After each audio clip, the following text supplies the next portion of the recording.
have a son who I love with all my heart, but even though he is 5 years old, he is not able to speak. I can't stand it when people refer to him as dumb. He's an intelligent boy, but he has a problem. When he was just a baby, my son suffered a serious illness. He recovered from the disease, but he never learned to speak. My wife and I took him to several psychologists and therapists, but none of them were able to help him. They said the cause of his problem was psychosomatic, and he would eventually grow out of it. My wife and I spent a lot of time with our son, talking to him and encouraging him to repeat words after us. All he was ever able to make was a high-pitched, wailing sound. Sometimes he would get very frustrated and break down crying. All we could do was hug him and assure him that we loved him. One day, I was in a toy store, and a doll on one of the shelves caught my eye. It was a talking robot. I decided to buy it for my son as a present. I was hoping it might help him finally learn to speak. When my son opened the box and saw the talking robot, he was overjoyed. He was so excited, he hugged me and made high-pitched wails. I pulled the string at the back and showed him how to get the robot talking. My son fell in love with that toy and brought it everywhere he went. I would often hear him playing with it in his bedroom, pulling the string and making the robot talk. However, my son never spoke a word. One morning, my son came down to breakfast, and I put a plate of waffles in front of him. "I don't like this," he muttered. For a few seconds, I couldn't believe my ears. "What did you say?" I asked in surprise. "I said, I don't like waffles," he repeated in a dull monotone. I rushed over and hugged him tightly. Tears were streaming down my cheeks. "You can talk," I shouted joyfully. "You can talk." "I can talk," said my son. "How?" I asked, my voice heavy with emotion. "How did this happen?" My son raised his hand and pointed to his bedroom. "It was the robot," he said haltingly. "The robot gave its power to me." After that, my son began talking every day. He says a few words every day, but it is always in the same dull monotone. I should be happy, but I'm not. There is something different about him. He doesn't show any emotion anymore. He never cries. He never smiles. He never hugs me. He just sits there staring at me. He also never plays with the talking robot anymore. Yesterday, I picked it up and pulled the string. It made a high-pitched wailing sound. No matter how many times I pull the string, it still makes that high-pitched wail. The same high-pitched wail my son used to make. Even though my son doesn't play with it anymore, I'm afraid to throw the talking robot away.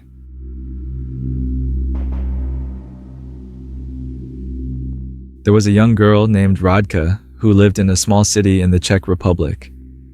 Her father lost his job and was unable to find work. The family fell on hard times and were forced to sell their house. They had to move to Prague and rent an apartment in an old, decrepit building. Radka was sad to say goodbye to all her friends in school and promised them she would try to keep in contact with them.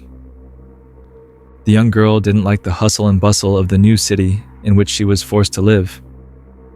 The people seemed to be very unfriendly, and there were no kids her age living in the apartment building. As summer came to an end, she began to dread what life had in store for her. To allay her fears, her parents told her that everything would be fine once she started school. The young girl wasn't so sure. On her first day of school, Radka hoped that she would make some new friends. However, she found that her new classmates were very unpleasant. When she tried to talk with them, they just turned up their noses at her and walked away. When she tried to join in with their games, they refused to include her. As the days went on, the kids at school began began to display an intense hatred for the poor girl. They taunted her relentlessly, making fun of her hair, her clothes, and her accent. They told her that her face looked like a rat and christened her Rat Girl. She tried to tell her parents that she was being bullied in school, but they were too busy worrying about the family's finances to pay much attention. The bullying gradually got worse, and Radka had no idea what to do about it. Some of the kids would punch her and kick her and call her names. Others would beat her up and steal her lunch. Still more would play cruel tricks on her, tearing up her school books or writing on her locker. She spent most of her days at school desperately trying to avoid her classmates. One day, the teasing and bullying became so bad that she couldn't take it anymore. Her classmates dragged her out to a river near the school and threw her in. As she sat in the school toilet trying to dry her clothes, the poor girl began thinking of a plan. By the end of the day, Radka had come up with an idea to get revenge on all of the kids in the school who were tormenting her. On the way home from school that evening, she found a dead rat by the side of the road. She picked it up and brought it home with her. When her parents went out after dinner, Radka took a meat grinder out of the kitchen cupboard and put the rat inside. She turned the handle and ground the dead rat up into minced meat. Then she cooked it in a frying pan. It smelled awful, so she added lots of herbs and spices. When her disgusting meal was finished, she placed it neatly in a plastic container and put it in her school bag. The next day at school, Radka waited until lunchtime to unveil her horrible plan. When the bell rang for lunch, she made her way to the school cafeteria and sat at one table on her own. She took the fried rat meat out of her bag, placed it on the table in front of her, and waited. Soon enough, 2 girls came over and started teasing her and calling her names. They stole her lunch and passed it around the cafeteria. Everyone had a bite. All of her classmates were laughing at her and calling her Rat Girl, Rat Girl. About 1 hour later, her schoolmates began feeling queasy. One by one, the kids got up from their desks and ran to the toilet. The teacher had no idea what was going on. Radka ran out to the school toilets to see the results of her handiwork. All of the stalls in the bathroom were occupied, and she could hear the sounds of retching, vomiting, and diarrhea. The air was filled with the smell of poop and puke. Some girls were holding their hands over their mouths, waiting desperately for a cubicle. Others couldn't wait and had resorted to pooping in the sinks. When there were no sinks free, one girl ran in and puked all over a girl who was pooping in the sink. It was utter pandemonium.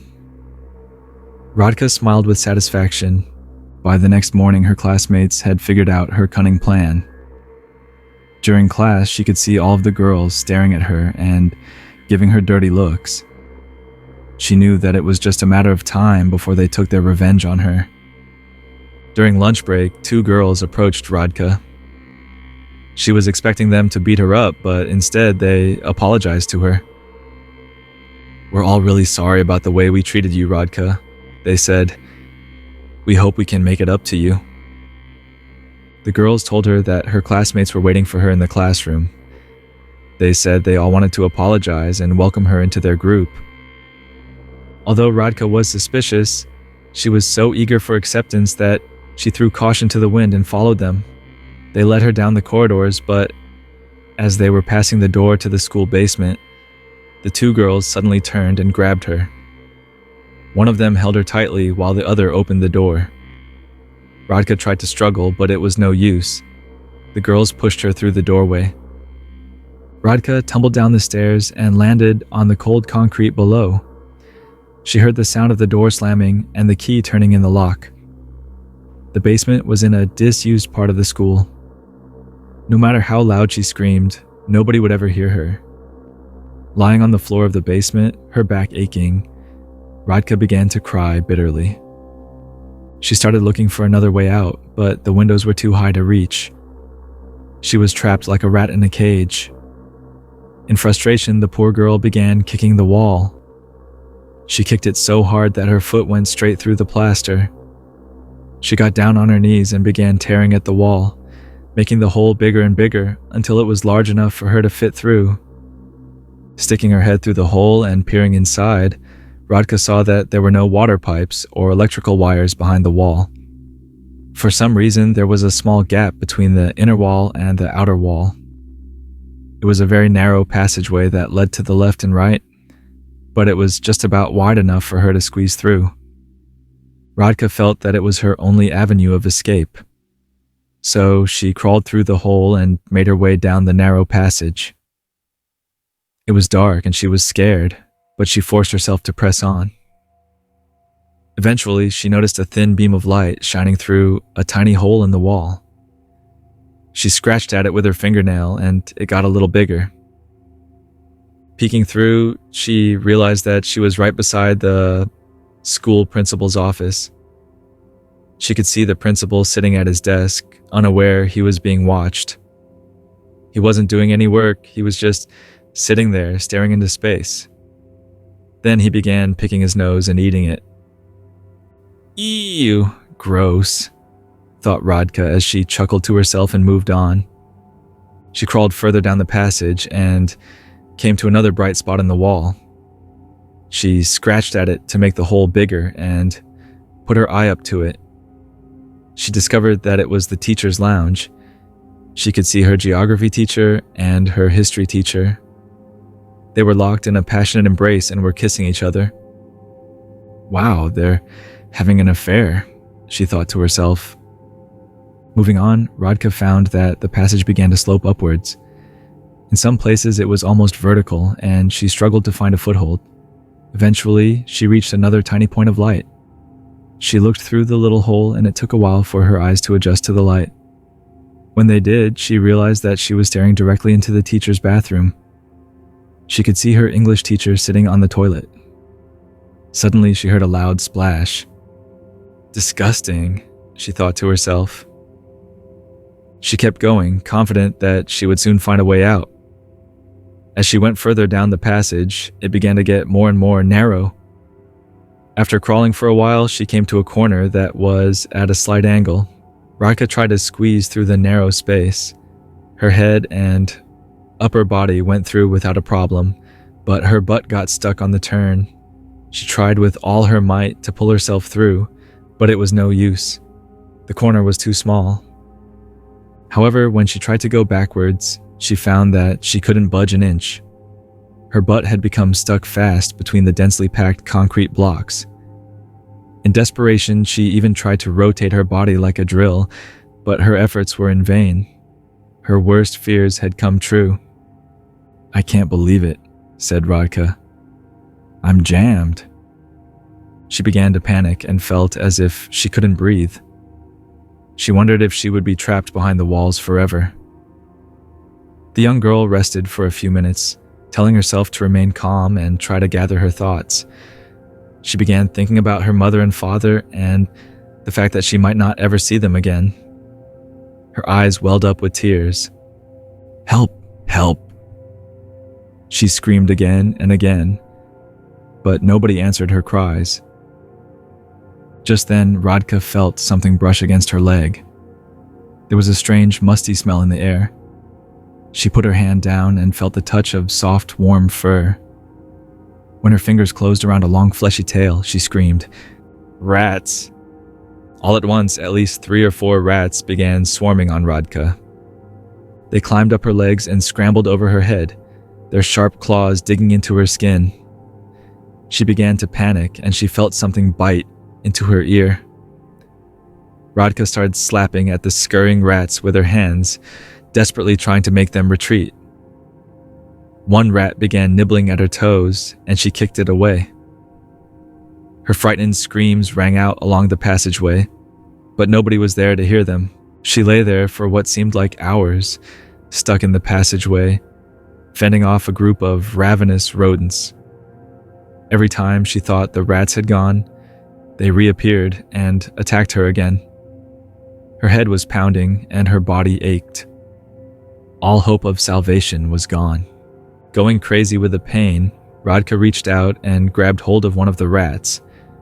In a rage, She strangled it with one hand and put the rat's dead body under head to use as a pillow.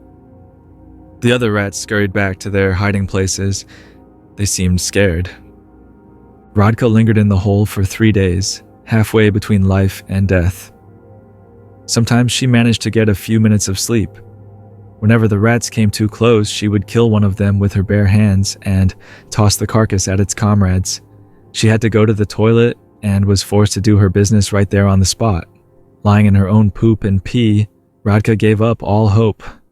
"Oh, please just hurry up and let me die," she thought miserably. A horrible smell permeated the narrow passage. Radka was extremely hungry and dying of thirst. All she wanted was something to drink. One rat strayed too close to her, and when she got it in her clutches, she brought it up to her mouth and bit into its neck. She began to drink the rat's blood. But the blood of one rat was not enough. She needed more. After a month, Radka was still stuck behind the walls.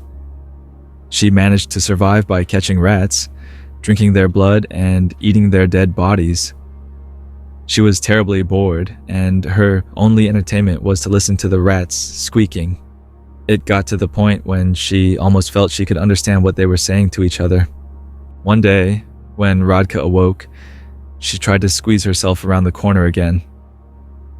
She had become so thin that she managed to dislodge herself and got unstuck. She crawled further down the passageway until she came to a welcome spot of light. She punched a hole in the wall, and a bright light shone through, burning her eyes. She dragged herself through the hole and, like a snake, slithered into the room. Radka's teacher was standing at the front of the classroom, and her classmates were sitting at their desks. All of a sudden, they heard a pounding noise, and the wall at the back of the classroom burst open. Bricks and plaster were scattered on the floor. As they watched, open-mouthed, a pair of fists emerged from the hole, and something dirty and smelly emerged from the depths. The stench reeked like 100 toilets. The thing scurried across the floor, and they realized that it was a young girl. Her face covered in dried blood, and her clothes soaked in poop and pee. Everyone began to scream in terror. Just then, an army of rats came streaming out of the hole and attacked the other children. "Kill them all!" screamed Radka as she pounced on one girl and grabbed hold of her arm. Insane with hunger, she sank her teeth into the girl's hand and drank her blood. The girl screamed in horror and pain. The teacher rushed over and tried to rescue the girl. Radka pounced on the teacher too and began gnawing on her legs. The children were screaming and crying as the rats swarmed all over them. The vicious rodents scurried back and forth, scratching, biting, and feeding on their terrified victims. Nobody was spared. Their sharp teeth chomped down on whatever they found: hands, legs, and necks. It was utter pandemonium. Minutes later, when the police arrived, it was all over. They found the classroom's walls, floor and ceiling covered in blood. The skeletal remains of the children lay scattered around the room. In the middle of all this chaos, there was a young girl sitting on the floor, gnawing on the teacher's corpse. One night, a young girl named Aneska picked up the phone and called her best friend, Cloudy. "My parents are going out tonight," said Aneska. "Can you come around 10 o'clock?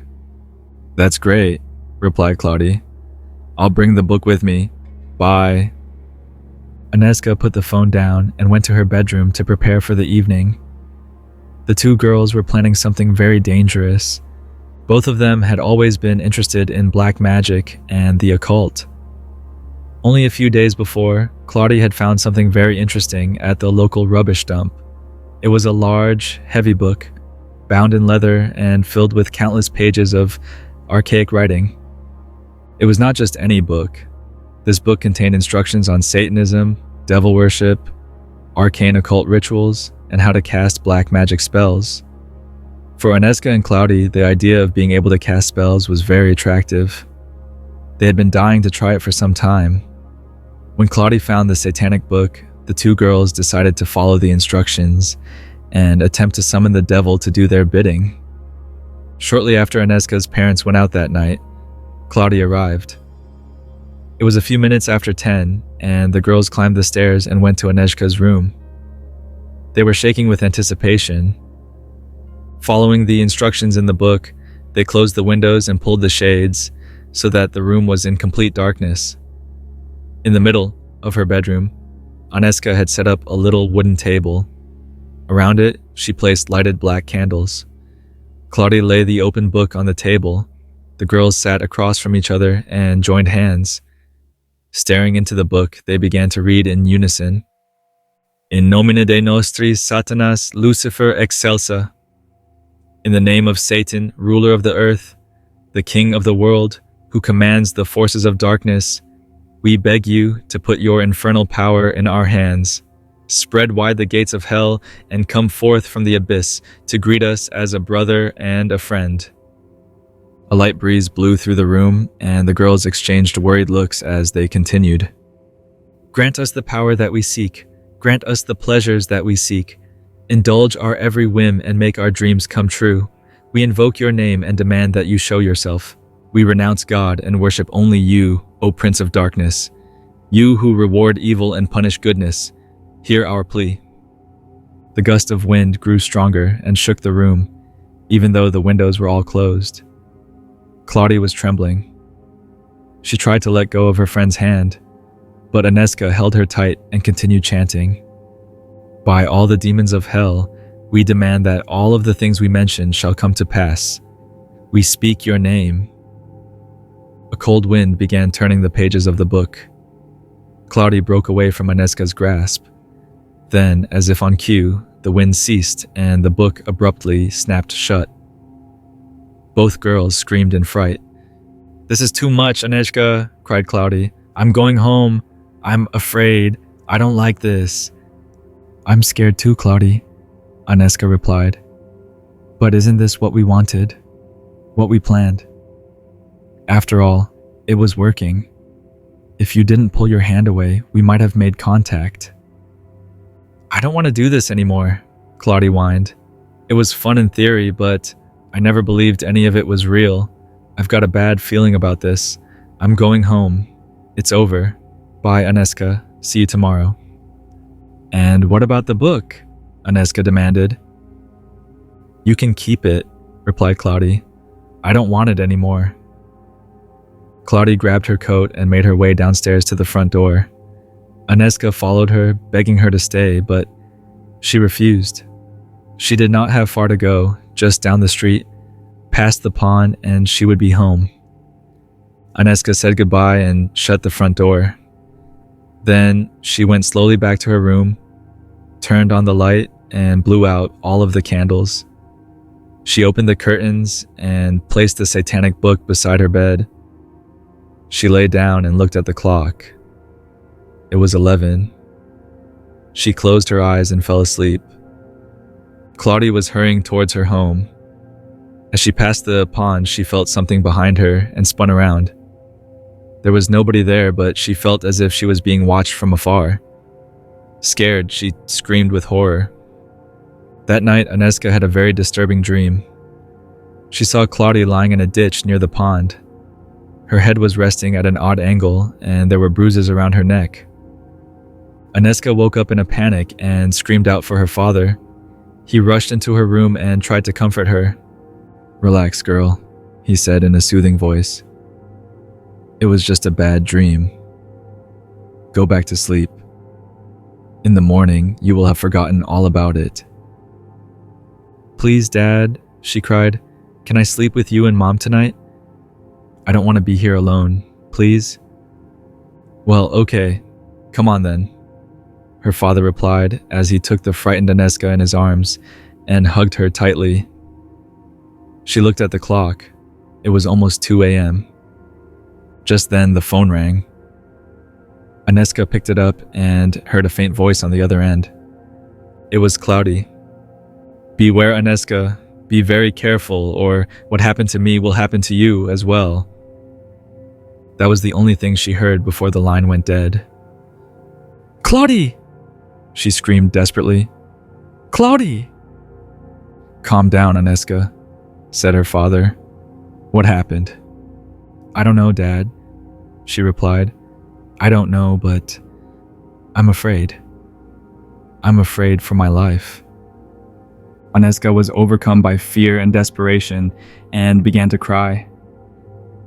"Don't worry," said her father as he rubbed her shoulders.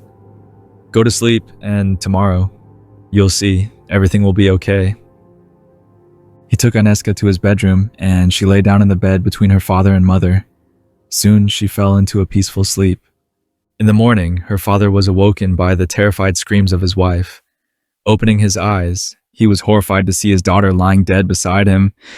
Aneska's body was stiff, and her throat was black and blue. She had been strangled. He began to scream and cry. Hours later, Claudia's lifeless body was discovered in a ditch near the pond. She had also been strangled. Police estimated her time of death as being around 11:15 p.m. the night before.